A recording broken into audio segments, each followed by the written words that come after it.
가을 단풍이 물드는 화사함처럼 밝은 10월을 라디오 서울과 함께 하시길 바랍니다.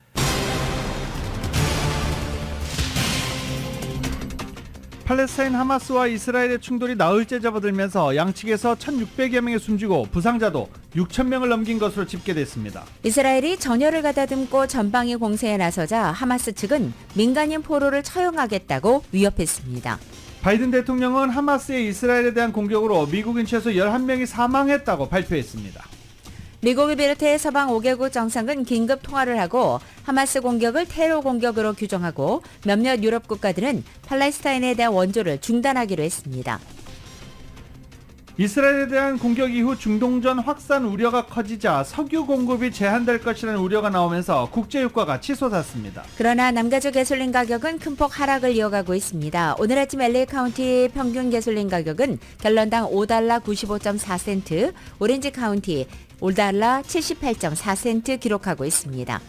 LA 지역에서 강철도 사건이 크게 늘어난 가운데 한 한인이 페퍼 스프레이 공격을 받는 피해도 당했습니다. 필라델피아에서는 40대 한인 남성이 자신의 형제에게 총격을 가하고 출동한 경찰관들에게도 총을 쏘면서 난동을 부리다가 끝내 경찰의 총격에 사망했습니다.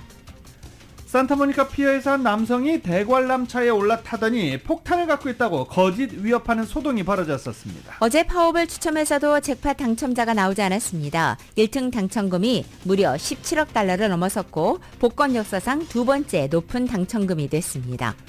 하원 의장직에서 물러난 케빈 메카시 의원이 후임 결정 과정이 파행할 경우 재등판할 가능성을 배제하지 않았습니다. 중남미 12개국 정상들이 미국행 중남미 이주 행렬 대응을 위해서 멕시코에서 만나 의견을 교환할 예정입니다. 연방준비제도 인사들이 최근 미국 국채 수익률이 급등하자 향후 금리 동결을 시사하는 발언을 잇따라 내놓고 있어 눈길을 끌고 있습니다. 국제통화기금 IMF가 중국의 부동산 시장 위기와 여전히 높은 물가가 경제성장에 부담이 된다면서 내년 세계 경제성장률을 직전 전망치보다 0.1%포인트가 낮은 2.9%로 하향 조정했습니다. 바이든 대통령이 부통령 시절 기밀문서를 유출했다는 의혹과 관련해 자발적으로 특검 신문을 받았습니다. 이 사건은 로버트 특검이 수사를 맡고 있습니다. 시진핑 중국 국가주석이 척시모 민주당 상원 원내대표 등 미국의 상원의원단을 접견한 장면을 두고 다음 달 미중 정상회담이 가시권에 들어왔다는 해석이 나오고 있습니다. 하마스와 이스라엘의 무력 충돌로 이스라엘에 발이 묶인 한국인 일부가 국적기 편으로 귀국할 예정입니다. 내년 총선 전에 21대 국회 마지막 국정감사가 막을 올렸지만 첫날부터 곳곳에서 고성이 오가며 여야 신경전이 거세진 가운데 남은 국감 역시 진통이 예상됩니다. LA 다저스가 홈에서 충격적인 2연패를 당했습니다.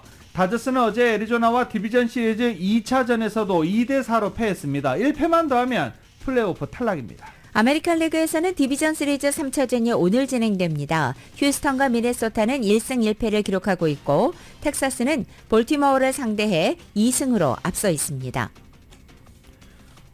오늘 뉴욕 증시는 중동 문제에도 상승 출발하고 있습니다. 원달러 환율은 1349.5원으로 마감했습니다.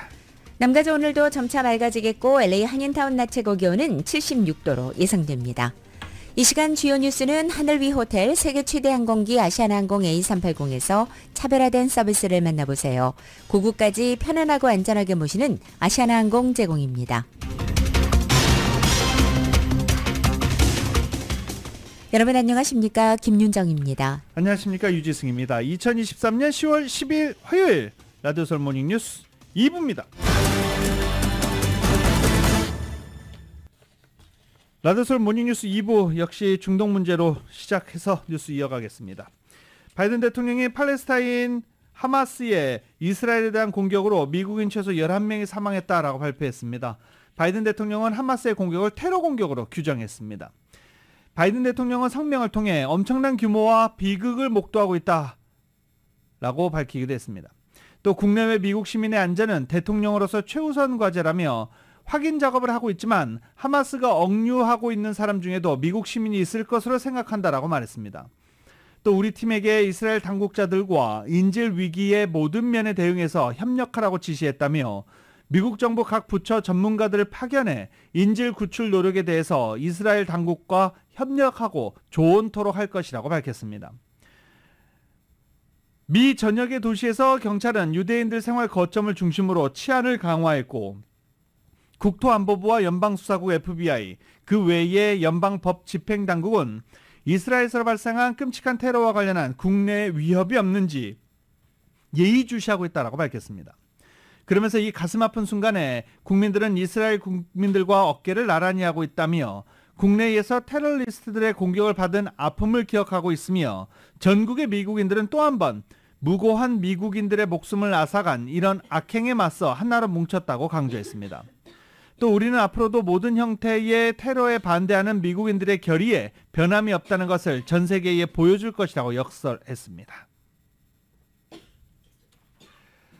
팔레스타인 하마스와 이스라엘 충돌이 이렇게 나흘째 접어들면서 양측에서 1,600여 명이 숨지고 부상자도 6,000명을 넘은 것으로 집계되고 있습니다.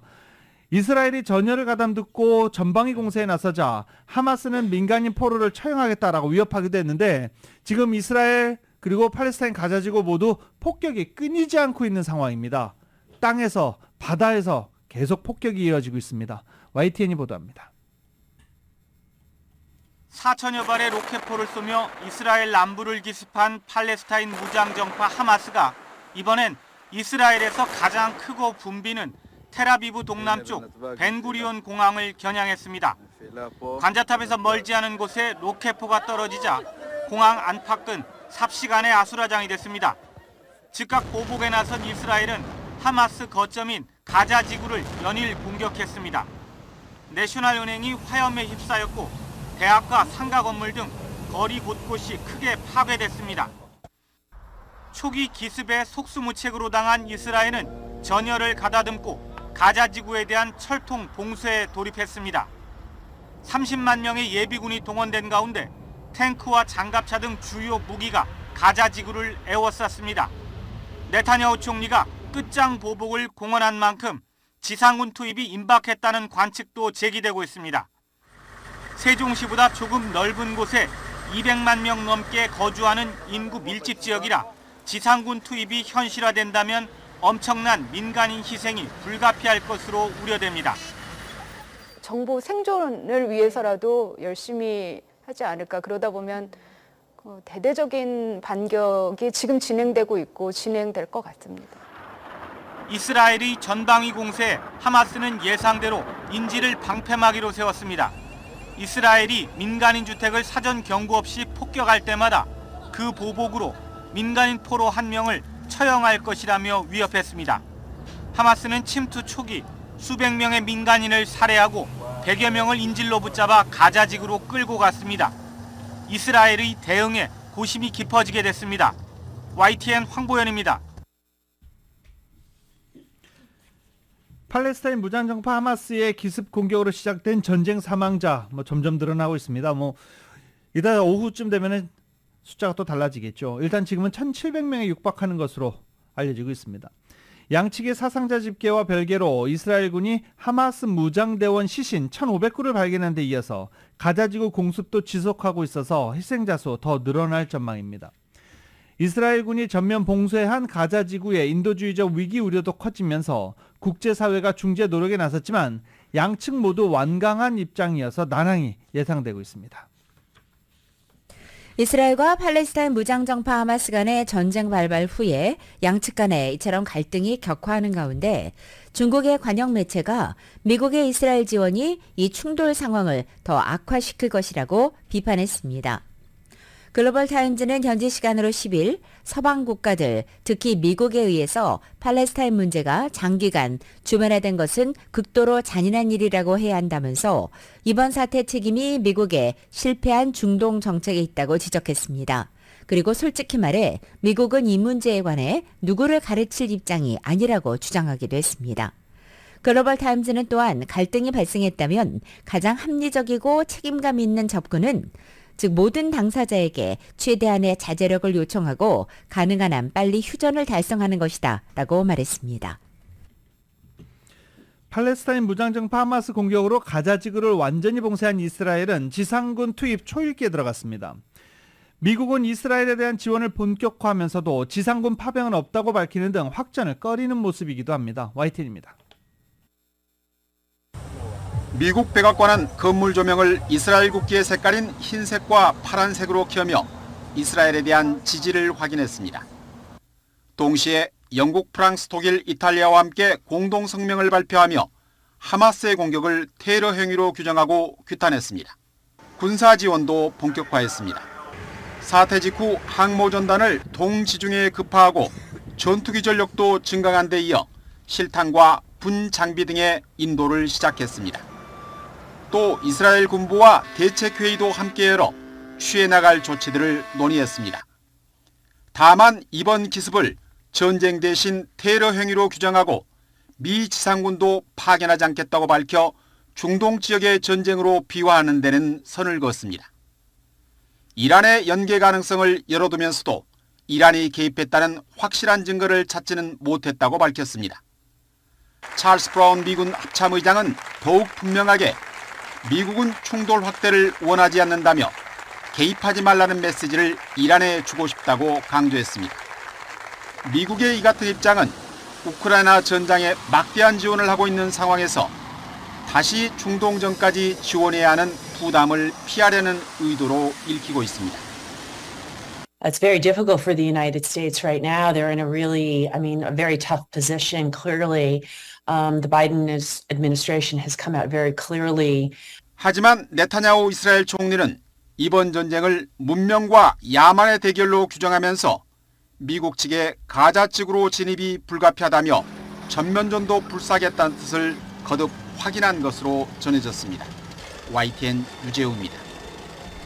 이스라엘과 팔레스타인 간의 무력 충돌로 지정학적인 긴장감이 고조되면서 전 세계 주요 항공사들이 잇따라 지역에 대한 운항 중단에 나섰습니다. 아메리칸 항공과 유나이티드 항공, 델타 항공 등 미국 대형 항공사는 이스라엘 텔아비브 운행을 중단한다고 밝혔습니다.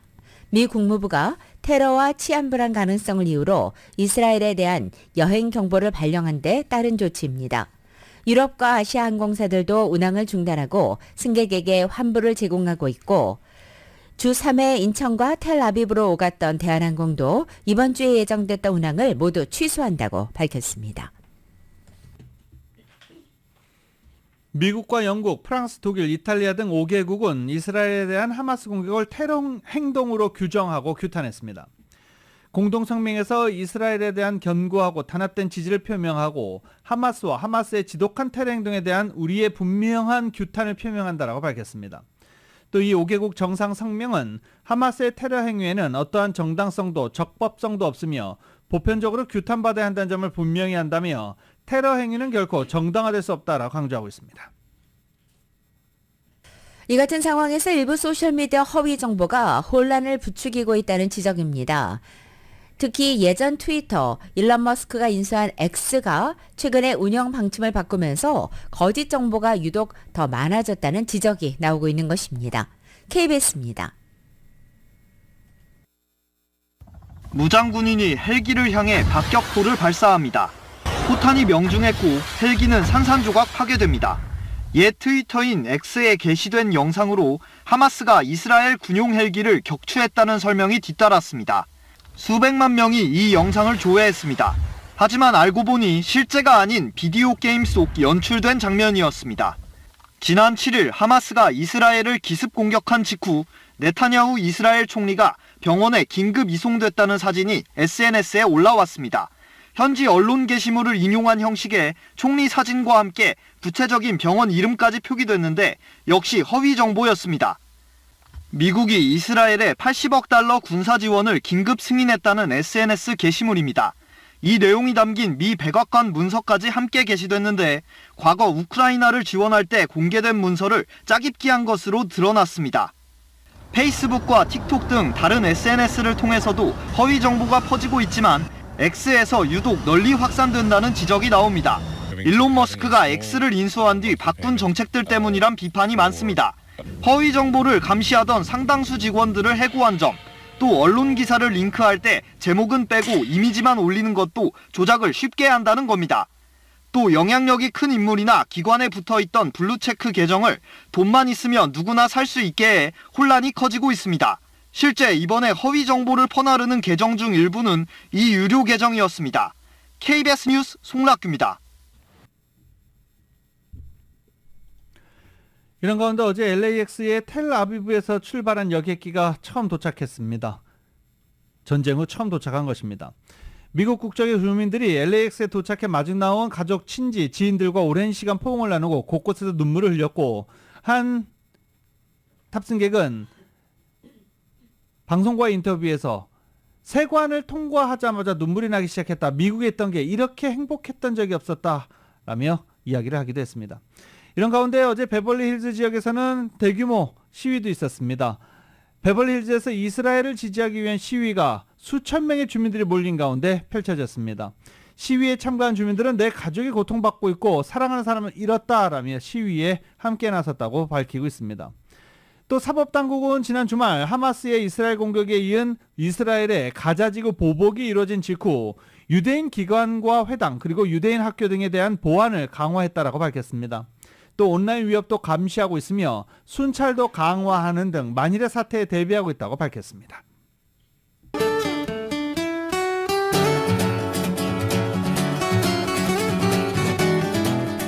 (10월 10일) 화요일 남가주의 날씨입니다. 오늘 아침 출근길도 어제처럼 안개와 구름으로 다소 흐리게 시작하고 있습니다.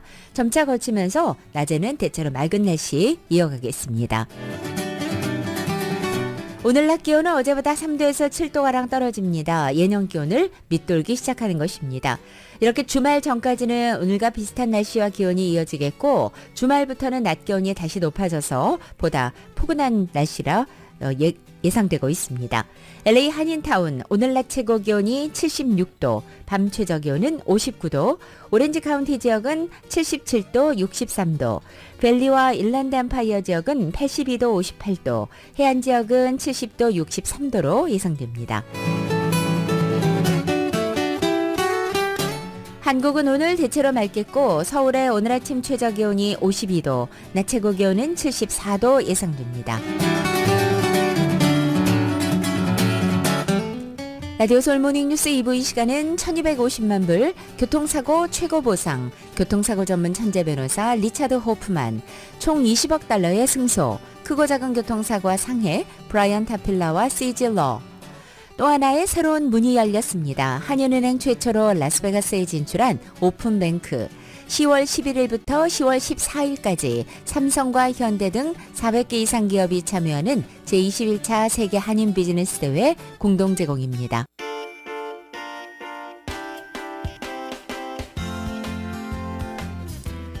라디오솔 모닝뉴스 2부 이 시각 현재 프리웨이 교통 상황입니다. 먼저 710번 노스 방향입니다. 임페리얼 하이웨이와 만나는 지점 세 번째 레인에 3중 추돌 사고 있습니다. 105번 웨스트 방향 세플베다 블루바드와 만나는 지점 히든런 사고 있습니다. 605 사우스 방향입니다. 라모나 블루바드로 내리는 지점 첫 번째 레인에 다소 큼직한 트래시백 하나가 떨어져 있습니다. 134번 웨스트 방향에서 101 노스와 만나는 지점 고장 차량 한 대 멈춰 있습니다. 60번 웨스트 방향 페어웨이 드라이브와 만나는 지점 2중 추돌 사고 있습니다. 5번 사우스 방향에서 110번 사우스로 연결되는 지점에도 2중 추돌 사고 있고 10번 웨스트 방향에서 710번 사우스와 만나는 지점 히든런 사고 있습니다. 참고하시고 안전운전 하시기 바랍니다.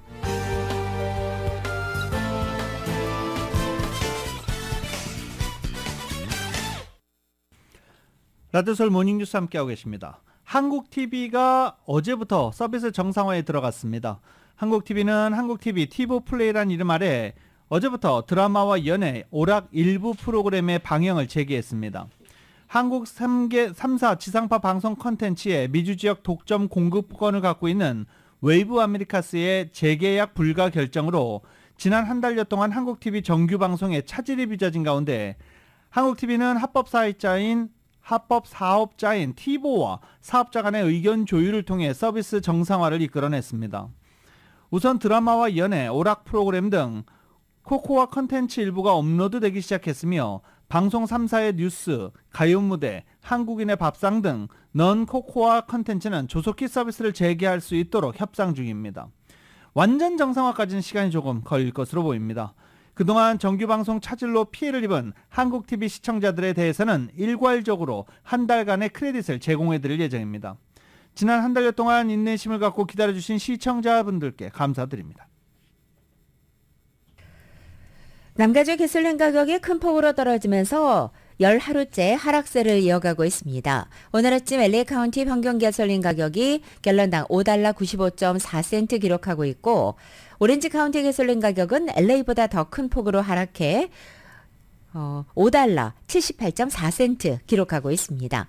전국 평균 가솔린 가격도 오늘 하락했습니다. 갤런당 $3 68.2센트 기록 중입니다. 한 분석가는 오랫동안 기다려온 가솔린 가격 하락세가 마침내 나타나고 있다면서 최근에야 시작된 하락세가 모멘텀을 더하고 있다라고 밝혔습니다. 하지만 이스라엘과 팔레스타인 간 충돌이라는 새로운 경고 신호가 나타나게 됐다며 폭력이 더 이상 확대되지 않고 가솔린 가격 하락세 영향이 제한되길 바란다고 한 분석가는 말하기도 했습니다. 또한 이번 공격에 따라 국제 유가가 상승한다 하더라도 전국 가솔린 가격은 다음 달 말까지 추가 하락하고 캘리포니아주에서는 그 3배 가까이 하락할 가능성을 낙관하고 있다고도 덧붙였습니다. 최근 LA 한인타운에서 강절도 사건이 부쩍 늘어난 가운데 지난주에는 강도단이 한인에게 페퍼스프레이까지 뿌리며 공격한 사건이 발생했습니다. 주민들 불안해하죠. 야, 이제 정말 외출하기 어렵다라는 분들도 상당히 많습니다. 이은 기자가 보도합니다. 지난 5일 한인타운 3가 그래머시 지점에서 길거리에 주차를 한 뒤 차에서 내리던 한인 남성이 뒤따라온 차량에 탄 흑인과 히스패닉 남성 4명으로 구성된 강도단에 의해 페퍼스프레이 공격을 받는 사건이 발생했습니다. 한인 남성 이 씨는 지나가는 차량인 줄만 알았던 뒷차량에서 강도단이 내려 자신의 눈을 겨녀 페퍼스프레이를 분사하면서 당황했지만 강도단으로부터 빠져나가기 위해 일단 도망쳤다고 밝혔습니다. 하지만 강도단이 이 씨를 계속해서 쫓아오자 이 씨는 강도단 중 한 명에게 반격을 가하고 저항하는 등 몸싸움을 벌였습니다. 그러자 강도단 중 한 명이 이 씨에게 칼을 들고 덤볐고 겁에 질린 이 씨는 주변 아파트 단지를 향해 도와달라며 소리를 질렀습니다. 피해자 이 씨입니다. 나중에는 내가 저쪽으로 도망가니까 쫓아오면서 후디를 입고 마스크를 썼어요. 하나는 스페니쉬고 하나는 흑인이에요. 스페니쉬 그 녀석이 나를 쫓아오면서 계속 페퍼 스프레이로 머리서부터 눈까지 너무 매우게 하니까. 인근 아파트에 거주하는 주민들은 이 씨의 비명을 듣고 거리로 달려나와 사건 강도단을 쫓았으며 강도단이 범행에 사용한 차량의 모델까지 확인해 경찰에 신고하는 데 도움을 제공했습니다. 이런 일은 처음이거든요. 근데 이제 한인타운이 힘들다고 하는데도 글쎄요, 그런 일이 제가 그 아파트먼에서 산지 한 20몇 년 됐는데도 그런 일이 전혀 없었거든요. 다행히 용의자들은 이 씨의 소지품을 강탈해 가진 않았으나 이 씨와 실랑이를 벌이는 과정에서 이 씨가 손목과 발목 부상을 당해 현재 병원을 다니며 치료를 이어가고 있는 상황이라고 합니다. 이 씨는 자신이 당한 사건은 최근 한인타운 인근에서 벌어지는 폭행을 동반한 강절도 사건의 일례라며 타운에서 폭력을 동반한 강절도 사건이 잇따르고 있다고 호소했습니다. 이 씨는 이번 사건을 위셔 코리아타운 주민의회에 신고했습니다. 위셔 코리아타운 주민의회의 마크리 의장은 주민의회에서 최근 마련한 민원제보형 전화번호를 통해 사건을 접수했으며 바로 사건 대응을 위해 도움을 제공했다고 밝혔습니다.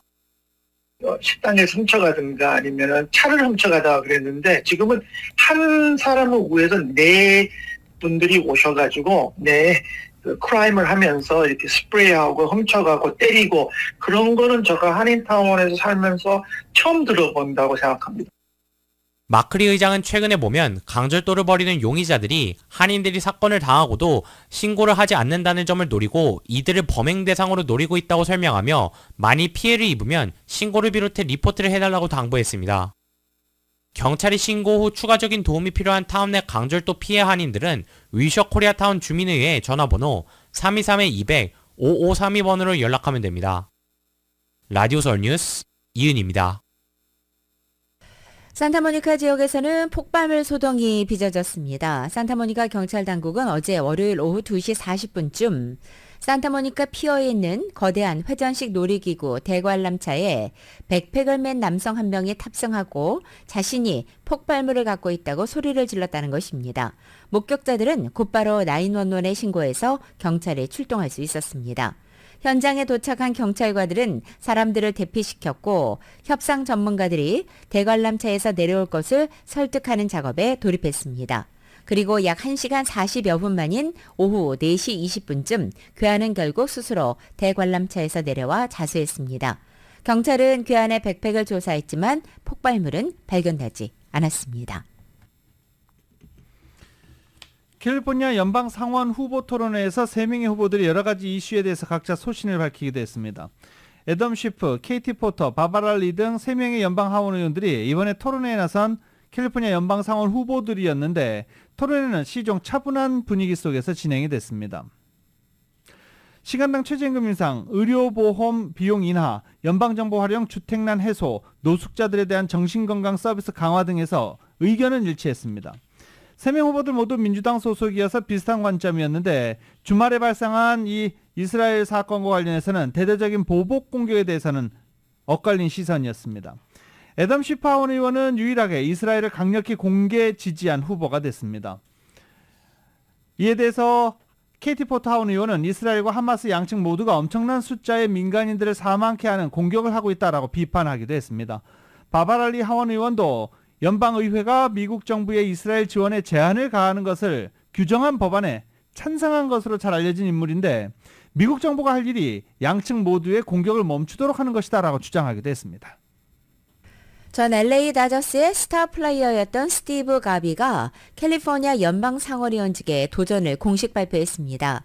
LA 타임즈는 오늘 아침 스티브 가비가 다이앤 파인스타인 의원 별세로 공석이 된 연방 상원의원직에 출마를 선언했다라고 보도했습니다.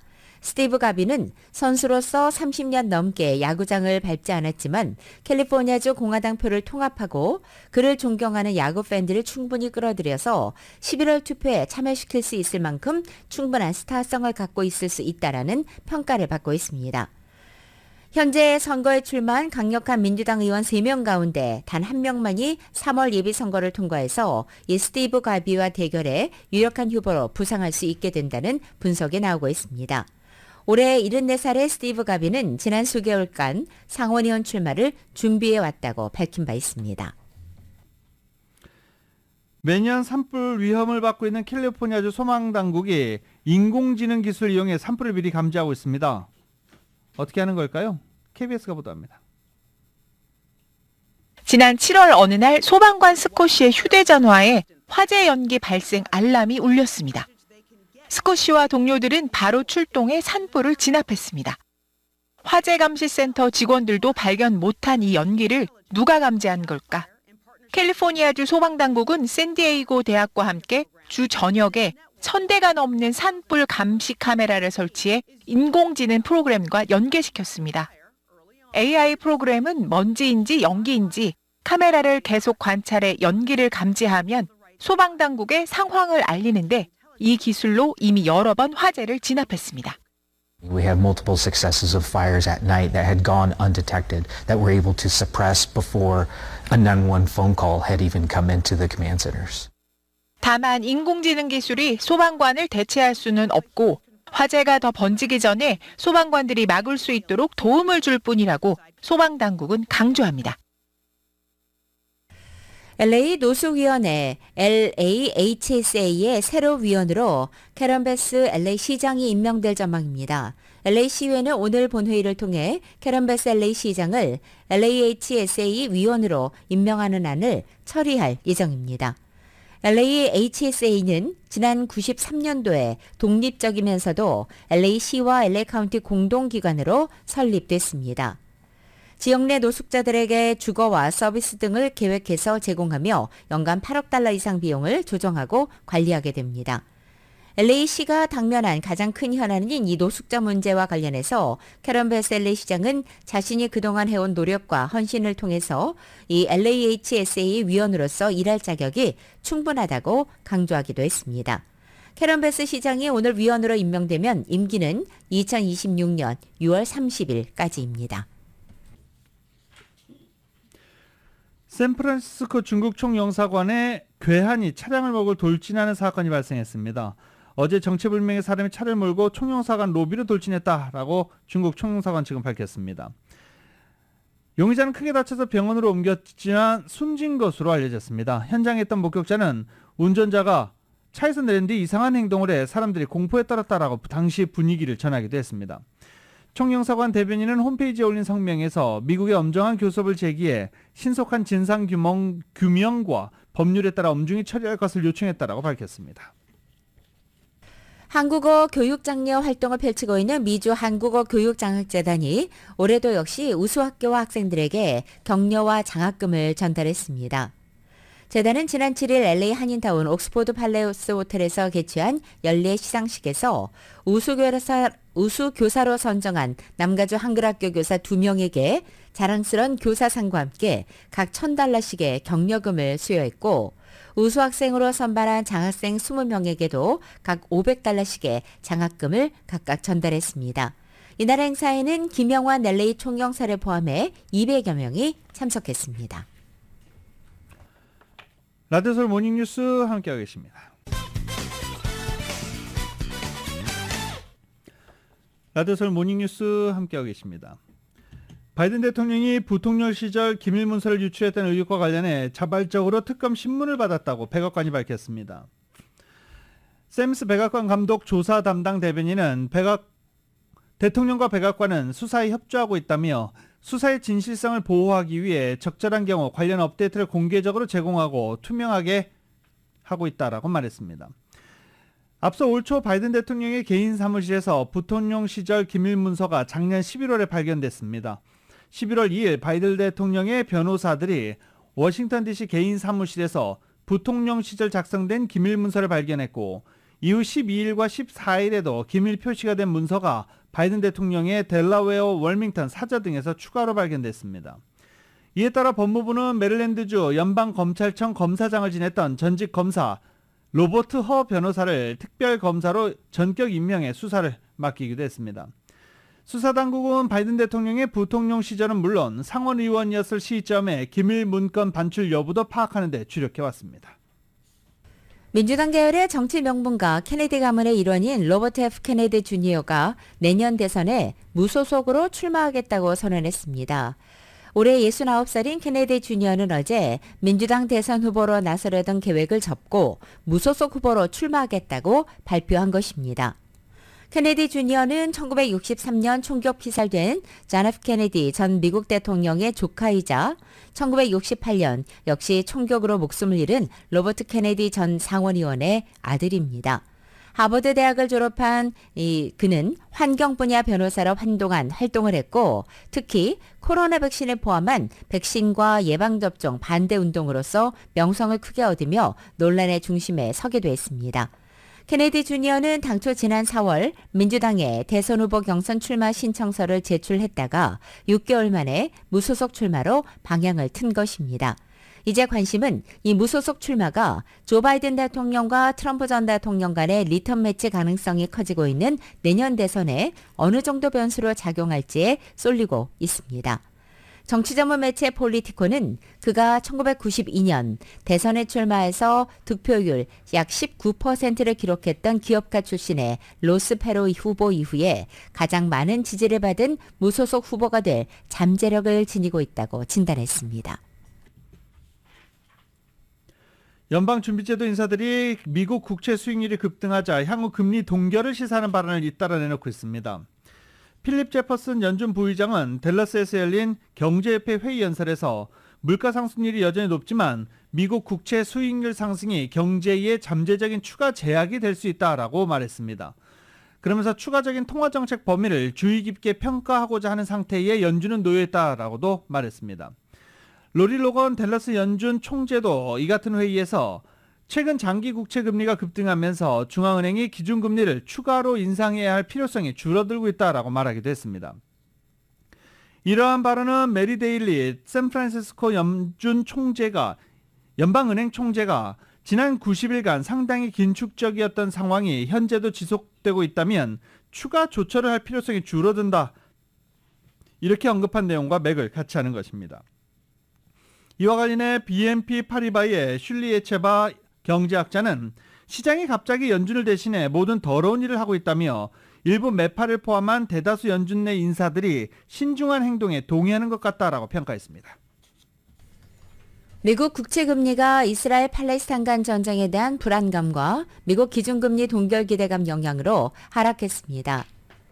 블룸버그 통신에 따르면 어제 오전 아시아 시장에서 미국 10년물 국채금리는 0.18%포인트가 떨어진 4.62%를 기록했습니다. 하루 중 이렇게 큰 하락폭을 기록한 것은 지난 3월 22일 이후 처음입니다. 채권 투자자들이 미국 국채 쇼크가 조만간 끝날 것이라는 쪽에 베팅하기 시작했다고 블룸버그는 분석했고, 우선 연준 인사들이 최근 국채 금리 급등에 따라 기준금리 동결을 시사하는 발언을 잇따라 내놓자 국채 시장이 반응한 것으로 보입니다. 시진핑 중국 국가주석이 척슈머 민주당 상원 원내대표 등 상원 의원단을 접견한 장면을 놓고 내달 미중 정상회담이 가시권에 들어왔음을 보여주는 것 아니냐라는 해석이 나왔습니다.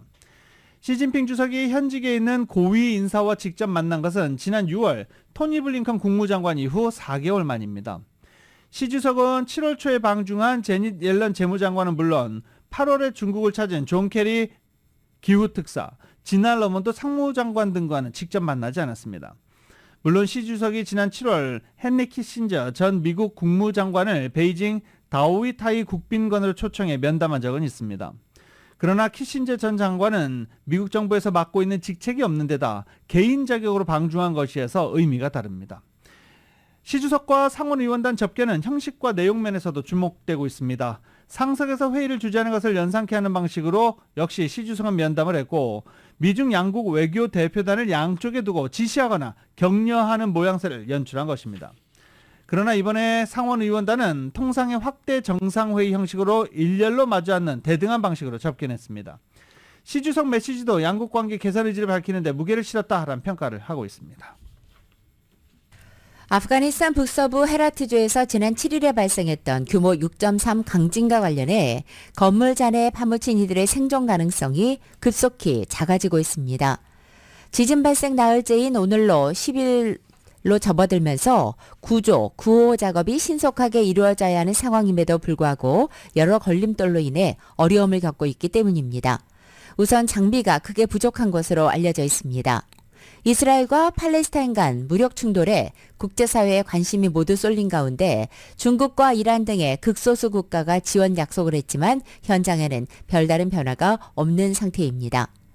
구조활동을 하는 봉사자들은 지진 발생 직후부터 현재까지 삽과 곡괭이로 건물 잔해를 파헤치고 있습니다.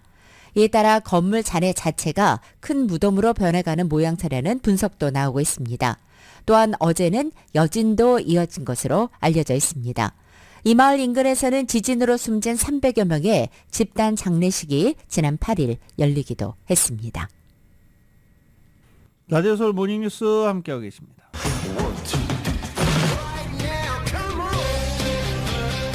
라디오 서울 모닝뉴스 스포츠 소식입니다. 스포츠 소식은 전문가가 추천하는 이민법과 가정법 전문 최인장 종합법률사무소 제공입니다. 어제 야구 보신 분들 정말 답답하기 짝이 없으셨죠? 어제 LA 다저스가 애리조나 다이먼드백스와의 경기에서 2대4로 패했습니다. 선발 투수로 나선 바벤 밀러 선수도 애리조나의 타선을 막아내는데 약간 경험이 부족했다 이렇게 뭐 해석할 수도 있겠죠. 바벤 밀러가 1.2이닝 동안 3실점하고 교체가 됐습니다. 다저스 불펜 투수들이 나와서 뭐 열심히 잘 던지긴 했습니다만 타선이 또 터져지지 않으면서 LA 다저스 참 답답한 경기 펼치고 있습니다. 무키 배츠, 프레디 프리먼, 그래도 프레디 프리먼은 안타라도 쳐내죠. 예. 나머지 이게 기대했던 선수들이 안타를 못 쳐내면서 굉장히 답답한 그런 흐름을 이어가고 있는 중입니다. 팀에서 파이팅이 넘치는 선수들이 좀 해줬으면 하는 바람으로 어제 로버츠 감독이 교체 선수 카드도 많이 쓰고 그랬는데 잘 듣지는 않았습니다. 2패로 몰려있는 다저스는 이제 1패만 더하면 디비전 시리즈에서 탈락하게 됩니다. 100승을 넘은 팀이 이렇게 초광속으로 플레이오프에서 탈락하는 것, 글쎄요, 메이저리그 팬들이 바라는 일은 아닐 것 같은데 아무튼 다저스는 지금 위기에 몰려 있습니다. 3차전은 내일 펼쳐집니다.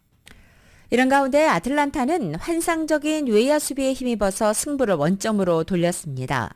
이 프랑스 대표팀의 골잡이 지루가 이탈리아 리그 최고 골키퍼에 뽑히는 진기록을 쌓았습니다. YTN의 보도입니다. 애틀랜타가 5대4로 쫓기던 9회 필라델피아가 우중간으로 큼지막한 안타성 타구를 날립니다. 20여 미터를 질주한 중견수 해리스는 펜스에 충돌하며 공을 잡아냈고 곧바로 1루 주자까지 아웃시키며 이닝을 마무리합니다. What a catch by Michael Harris II. And the wheels were in motion. He shocked Harper that he caught that ball. 환상적인 외야 플레이 힘입어 시리즈를 1승 1패로 만든 애틀랜타는 필라델피아 원정 3, 4차전에 나섭니다. 1차전에서 베테랑 커쇼가 1회를 버티지 못한 채 무너졌던 다저스는 2차전 선발 투수 밀러마저 2이닝을 못 넘겨 애리조나에 2연패를 당했습니다. 팀이 1대0으로 앞서가던 후반 추가 시간, AC 밀란의 골키퍼 매냥이 상대 선수와 부딪힌 뒤 퇴장 판정을 받습니다. 자세히 보니 무릎으로 제노아의 공격수를 가격합니다. 이미 교체 카드를 모두 소진한 AC 밀란은 193cm 장신 공격수 지루에게 수문장 장갑을 맞겼고 지루는 상대 마지막 공격을 놀라운 슬라이딩 투혼으로 막아냈습니다. 세리에 사무국은 지난 주말 8라운드 경기 승부처에서 깜짝 활약한 지루를 베스트 11 골키퍼로 뽑았고 프랑스 대표팀 A매치 최다 득점에 빛나는 지루는 생애 다시 없을 진기록의 주인공이 됐습니다. YTN 서봉국입니다. NBA 신인 전체 1순위 빅토르 웬반야마가 시범경기 데뷔전을 가졌습니다. 지금 NBA는 시범경기 중이죠. 라스베가스에서 열렸던 그 신인들이 나오는 경기 베가스 리그에서 웬반야마가 선을 보이긴 했었습니다. 하지만 이제 정식 유니폼을 입고 시범 경기에 나선 것은 어제가 처음이었습니다. 웬반야마의 소속팀 샌안토니오 스퍼스는 오클라호마 시티와의 경기에서 121대 122로 패했습니다. 웬반야마는 19분 22초, 정확히 19분 22초를 뛰면서 3점슛 2개를 포함해 20득점을 넣었고 리바운드 5개, 스틸 2개, 블락슛 1개를 기록했습니다. 올 6월 신인 드래프트 전체 1순위로 뽑힌 선수여서 어제 스퍼스의 게임 많은 사람들이 관심 갖고 지켜봤습니다. 아시안게임에서 금메달을 목에 걸고 돌아온 한국 축구대표팀 선수들이 A매치를 앞두고 클린스만호에 합류했습니다. 역대 최고의 자원이라고 평가받고 있는 선배들을 상대로 이제 뜨거운 주전 경쟁을 이어가게 됐습니다. YTN입니다. 한국 축구의 미래를 상징하는 이강인과 아시안게임 득점왕 정우영, 중국전 환상적인 프리킥의 주인공 홍현석에 좌우 풀백이 모두 가능한 설령우까지 아시안게임 금빛 4인방이 쉴 틈도 없이 클린스만 감독이 이끄는 A대표팀에 합류했습니다. 한 수 아래로 평가받는 튀니지, 베트남과의 평가전. 무섭게 성장한 젊은 선수들은 몇 년 동안 대표팀의 붙박이로 활약해온 형들에게 제대로 도전장을 내밀 기회를 잡았습니다. 특히 한국 축구 역대 최고로 평가받는 2선 공격 라인에서의 신구 대결은 가장 치열할 수밖에 없습니다. 수비적인 부분에서 이번에 많이 부족함을 느꼈고 아시안게임 때 3선 좀 밑에 지어 낮은 위치에서 뭔가 볼을 받아주는 그런 볼 관여하는 부분이 많이 없었다고 생각해가지고 그런 부분을 좀 채워야 될 것 같아요. 때마침 손흥민과 황희찬은 절정의 결정력을 앞세워 프리미어리그에서 득점왕 경쟁까지 펼치고 있습니다. 2023년 10월 10일 화요일에 전해드린 라디오솔 모닝뉴스 마치겠습니다. 지금까지 진행의 유지승, 김윤정이었습니다. 라디오솔 모닝뉴스 2부 이 시간은 1250만 불, 교통사고 최고보상, 교통사고 전문 천재 변호사 리차드 호프만, 총 20억 달러의 승소, 크고 작은 교통사고와 상해, 브라이언 타필라와 시즐러, 또 하나의 새로운 문이 열렸습니다. 한인은행 최초로 라스베가스에 진출한 오픈뱅크, 10월 11일부터 14일까지 삼성과 현대 등 400개 이상 기업이 참여하는 제21차 세계 한인 비즈니스 대회 공동 제공이었습니다. 잠시 후 9시에는 강혜실의 오늘의 미국이 방송됩니다. 함께해 주신 여러분 고맙습니다.